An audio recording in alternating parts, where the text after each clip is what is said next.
د فیسبوک آی ډي به څنګه هیک کوو یا ستاسو د فیسبوک اکاونټ یو چا هیک کړی نو دا ویډیو چې دا ستاسو د پاره ده ځکه زیاتکر کسان د دې په باره کې تاسو کوي چې موږ به بل کس د فیسبوک آی ډي څنګه هیک کوو یا وای زموږ اکاونټ چې دی دا بل کس هیک کړی دی نو په دې ویډیو کې په تفصیل سره زه تاسو په کوم چې د بل کس د فیسبوک آی ډي به څنګه هیک کوئ او که ستاسو آی ډي چا هیک کړي چې هغه په کومه طریقې هیک کړي ده د هغې لپاره چې دی ویډیو به پوره ګورئ یو لایک شیر کمنټ چې دی ویډیو له لازم ورکوئ کم کسان چې د دې په باره کې تاسو کې چې زمونږ اکاونټ چې دی دا چا هیک کړی دی نو اصل کې په هیک کېدو باندې ځینې کسان چې دي هغه نه پوهېږي چې د هغوی اکاونټ نه کولاویږي نو هغه وایي زمونږ اکاونټ چې دی چا هیک کړی دی کله چې ستاسو اکاونټ نه کولاویږي او په هغې کې هم پوسټونه ورکړی کېږي نو بیا وایي چې زمونږ اکاونټ چې دی دا چا هیک کړی دی ځکه چې هغه د بل کس سره کولاوي او د هغه ځای نه چې دی هغه پکې پوسټونه کوي خو ځینې موږ غلطیانې کړي دا غلطیان د وجې نه چې دی زمونږ اکاونټ چې دی هغه بند شوی نو که ستاسو اکاونټ د فیسبوک د طرفه بند شوی نو هغه به تاسو ریکور کوئ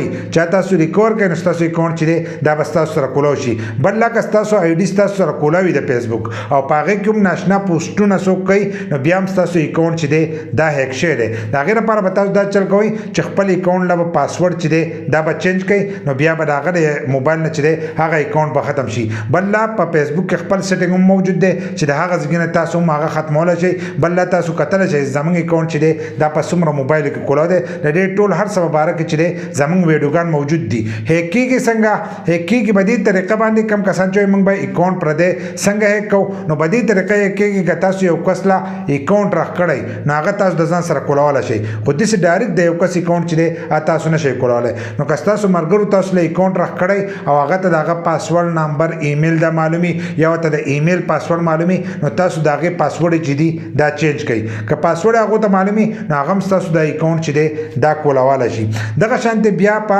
او ټي پي کوډ چې دی د او ټي پي کوډ په تر باندې چې دی هم ستاسو اکاونټ چې دی دا هیک کېدی چې ستاسو موبایل ته چې کم 4 انسي یا 6 انسي یا 8 انسي کوډ راشي نو د هغې کوډ په تر باندې هم ستاسو اکاونټ چې دی دا هیک کېدی شي هغه په قسمه قسم طریقو باندې چې دی تاسو دوکه کوئ نو کله چې تاسو هغه کوډ ووایئ نو ستاسو هغه اکاونټ چې دی دا د هغو سره کولاو شي یو هیکر چې دی هغه اکاونټ هیک کوي هغه داسې هیک کوي چې د هغه سره معلومات نه موجود هغه لکه ته نمبر ورکړې ایمیل ورکړې نو د هغې په تر باندې چې دی هغه اکاونټ هیک کولی شي که هغه ته پاسورډ نه معلوم نمبر ورسره نه موجود خو د هغې په تر باندې هم هغه اکاونټ چې دی هیک کولی شي خو ستاسو اکاونټونه چې دي دا نه شي هیک کولی کم کسان چې لاندې اوس کمنټس به کوي چې زه به یې له هیک کړم نو اسانه خبره دا ده چې زما د اکاونټ چې دی دا تاسو هیک کوئ چې زه به ومنم چې تا زموږ اکاونټ هیک کړی دی نور چې دی هیکر یې کولی شي بل دا د هیکر دا کار هم چا لاندې کمنټس کوي چې ما دا اکاونټ چې دی دا هیک کولی شم هغه چاته ځان نه ښایي بل دا چې هغه په وړو وړو اکاونټونو باندې چې دی